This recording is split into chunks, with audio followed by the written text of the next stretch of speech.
me laugh, 'cause your eyes, they light the night, they look right through me. Na na na na,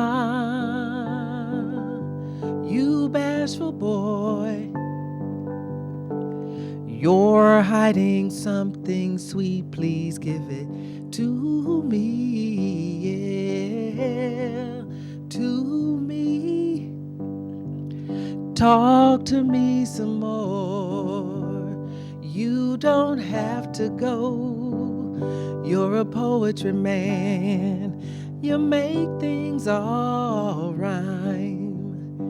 You're a poetry man, you make things all rhyme.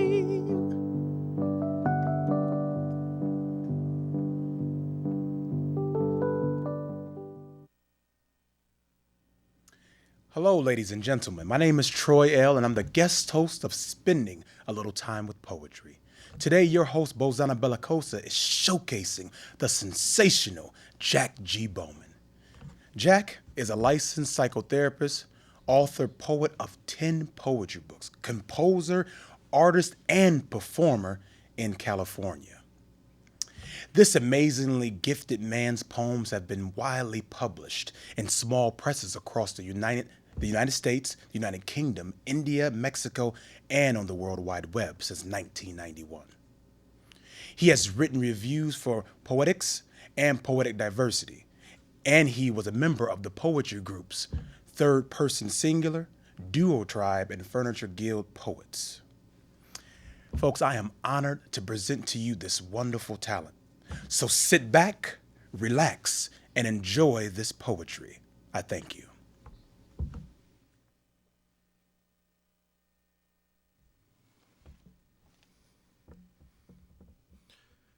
Chasing footfalls of the muse.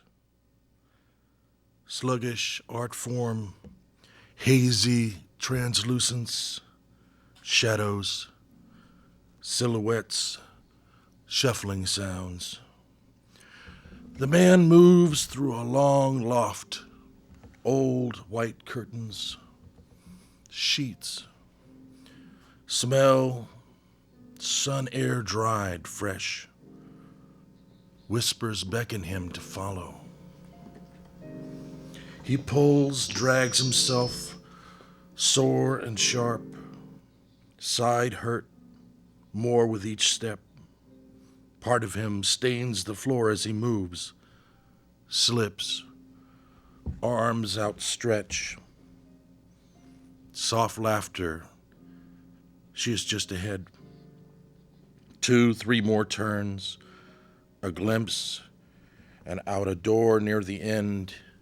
He collapses, looks behind at colorful stains, magical patterns, footprints on the floor, lets out a long gasp. His work is finished. Pupa stage. There is a throbbing in the back of Frank's head. He leans forward, imagines water. As it hits tense muscles, bounces off, continues to flow down his back, washes away his tension, his pain, his skin, his shell, his last fragments of being. He prays to God to survive intact, but he cannot.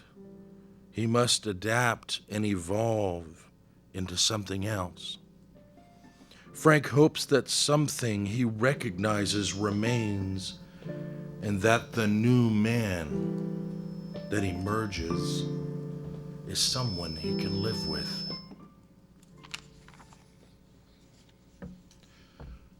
Out of business sale.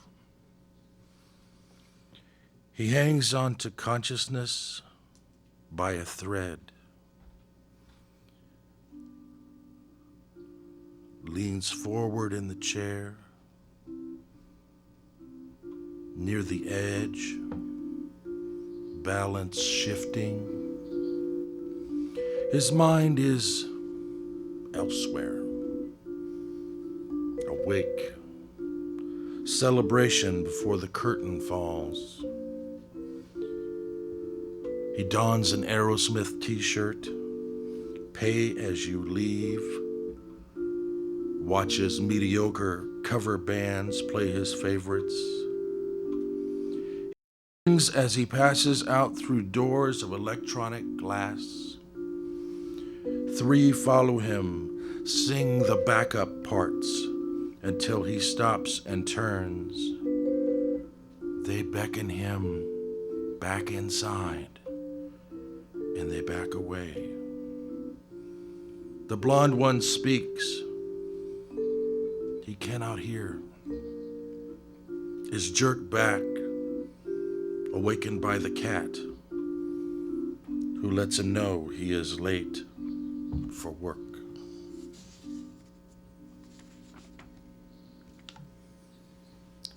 Drizzle consciousness. October dreams fill his head. Misted hills, wood flute, candle magic, dancers skip in Celtic circles. He follows the path near the mill stream, gets lost in the brush and polarized light, looks for fruit, berries, watches as small creatures stare at him alert. Then his mind snaps back to freeway traffic, red lights, accidents. He slows down, takes the first exit so he can just drive around some more.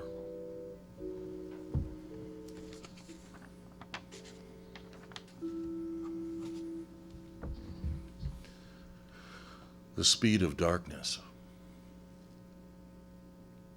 How easily the robes part, the draperies unfold, reveal the soft underneath. The blade rakes the surface, cold, tangible, causes the spine to shake. How safe the whisper of deceit between 2 trusted brothers. Belief in the mind begs to question how fast the machines come. Steel light from the city, heavy weapons in uniform. How easily the papers are signed, telling people to break Geneva. Torture is not. Prison is not. You are not.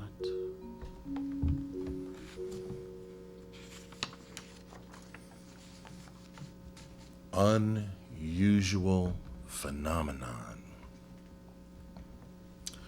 This universe spreads faster, faster, faster apart, collides with others, rattles neighbors with gamma ray bursters, shakes the inhabitants who head for the hills and pray.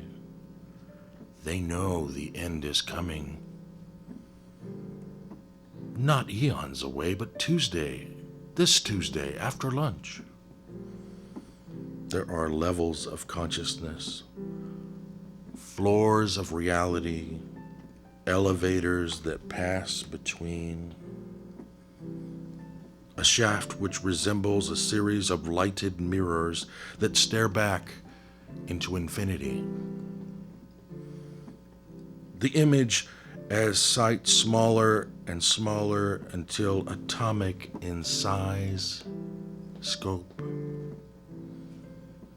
Fear is a nasty reflection, which shows us our ugly selves under fluorescent light.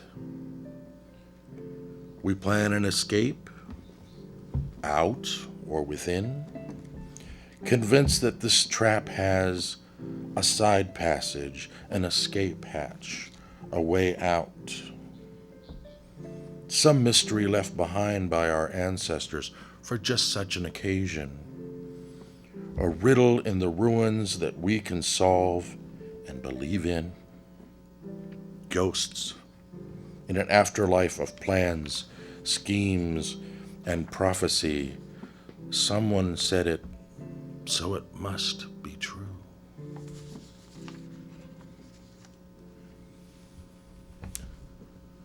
Pomona memories. Sun shines on a tall block wall, vaguely pastel, peach in color. A man's mind follows the light's descent towards the shadows on the grass, which trigger memories. Yorba Elementary and the first walk to school. Friends who were and those who just acted the part. He drives through the breeze, temperature stuck as in his mind in the 60s. Good memories blend with those only fair, negative, positive run together on hopscotch sidewalks, dodgeball playgrounds. He passes railroad tracks, hears the old train in his 5-year-old mind with pleasure. Slowly he lets go of these memories of the time, drives toward a more haunted part of town.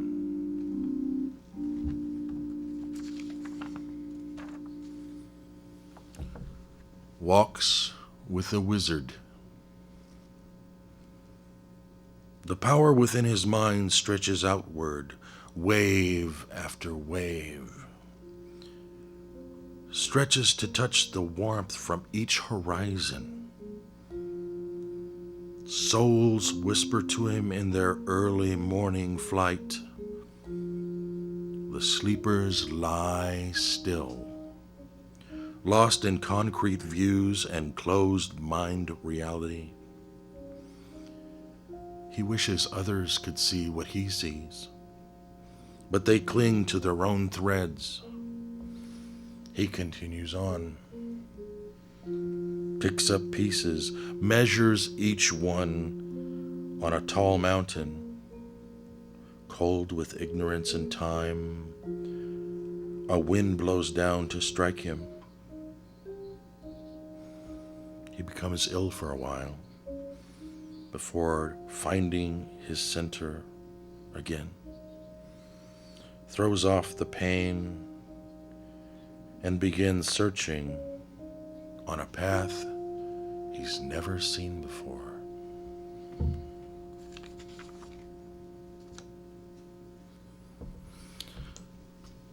Pivotal event in the life of a new Einstein. A mad scribbler sits at his desk, works page by page. Binders fill with statistics. Within the clutter, wants to know the pieces, wants the formula for warp speed, wants the chemical elements of space itself, wants to create life in the laboratory. He runs off, shoes untied, glasses mended with band-aids, the lunch, the paper, then back to work. He sees the speed of oncoming traffic, stops, trips, into the street. Brakes squeal, rubber tires smoke, burn. His eyes widen. He rises quickly back to his work. He remembers something.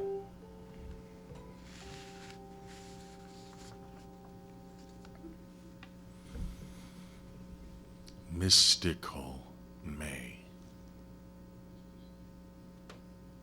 Mist covers the west St. Gabriel's.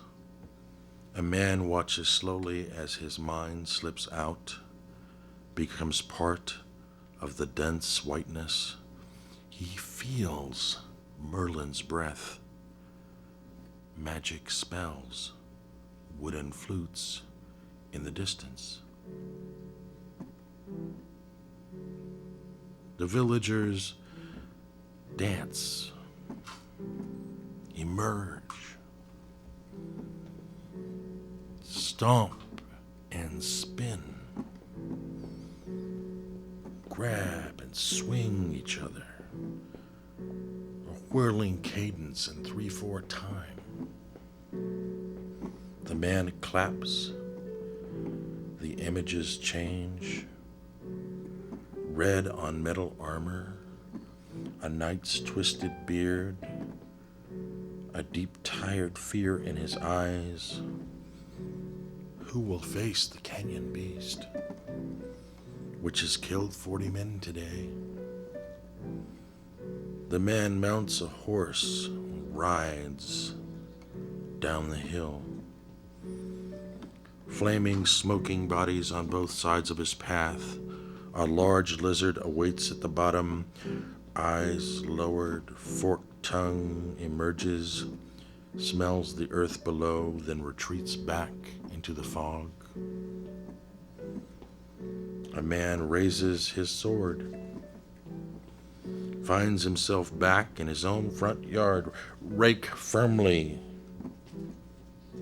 in place where the blade was only seconds before.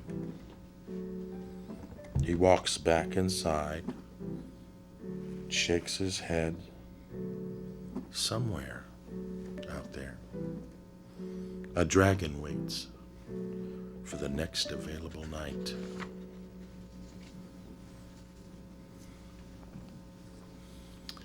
Albert.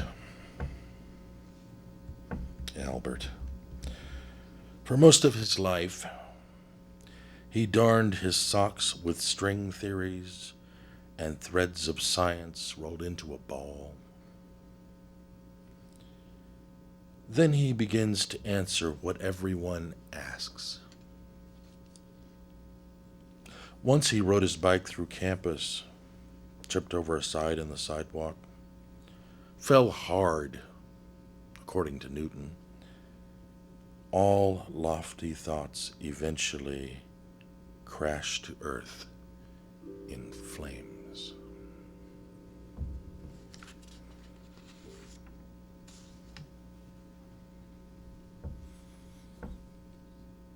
Van Gogh's ashes. It is said that after Vincent died, his mother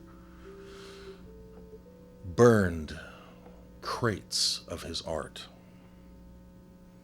Her distant and coldness toward her latter sons cost her both of them.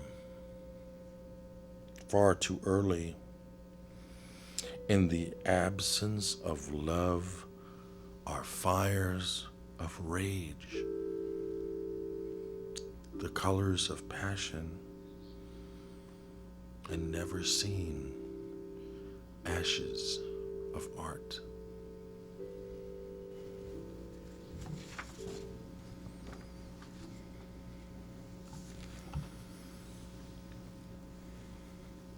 I never know when I'm going to write. It just kind of happens. There is a free time. There are thoughts and feelings and images, and I put them down. Sometimes there's a person and they want something. They want to commission a song or a love poem or something. And if you're not feeling it at that moment, they're offended. This is one of those times. Write me a love song. Force the pen to paper. Conjure the magic from within. Expose to the world this amazing story. These metaphors of romance, these castles of promise and plenty, as if it were a whim, a hallmark moment. Old photo on a driver's license. Just let it happen. Open your mind, repair your mangled heart, and write down the major chords that no one on earth will ever believe.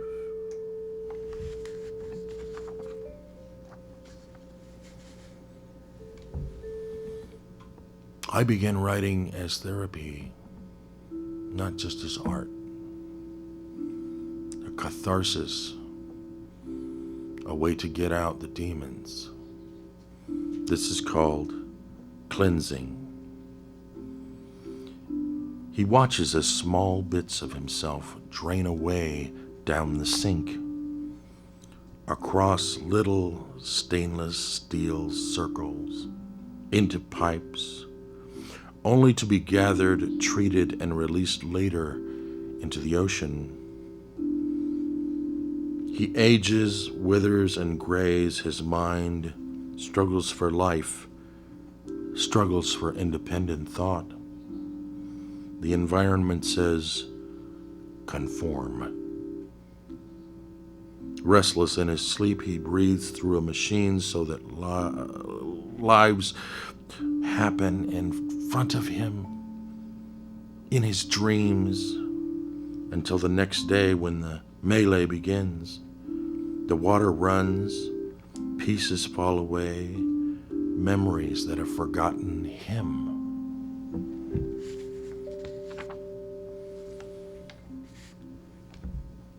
Zeitgeist rhythm. I feel the rain fall in black and white. Walk, drenched and cold, through post-war Europe. I know this mist, brick streets, black clouds. There is a place out where the moaning stops and people feel warmth inside. I hear the slide guitar from Delta Blues run inside me, a river of life, trying to find the best way down. I am captured by thin nylon stockings, the shape of calves, the eye beneath the mascara, long colored hair. The beat of light changes, railroad crossings, and the turn of the wheel that moves my soul on.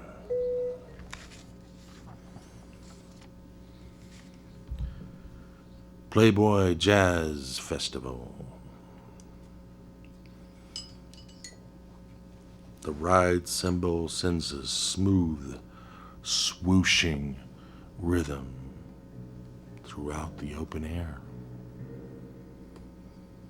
The spirit of the crowd floats along until the organ, sax, bass jump in. Then mood shifts to night cigarettes, nylons, heels, and the living boulevard. Here among the ivy, dry grass hills, it feels oddly appropriate. People sway back and forth, some eyes closed, others smiling ear to ear, add their 40-year-old tap dance lessons into practice. A woman at the back watches a man near the front. She smokes slow and easy, takes a sip of wine, begins to move her shoulders and dream in full moon jazz. I'd like to thank Bo, Troy L., and the whole team here and say the opportunity was wonderful. Thank you so much.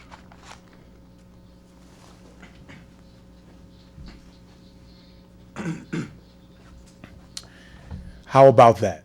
Wasn't that a smashing way to tiptoe up on the end of a poetic half hour? Thank you, Jack, for sharing your gift with the world. My dear sweet Lady McD and the world famous Stephen McGill. And a special thanks for our sponsors for making this show possible.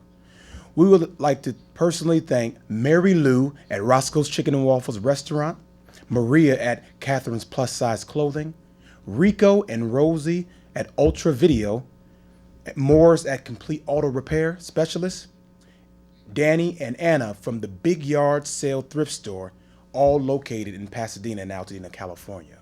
Also, we would like to give a special thanks to Bunny and Martin Higgins, Vita Sargent, Harry King, and Petruka Alexvia for their production support.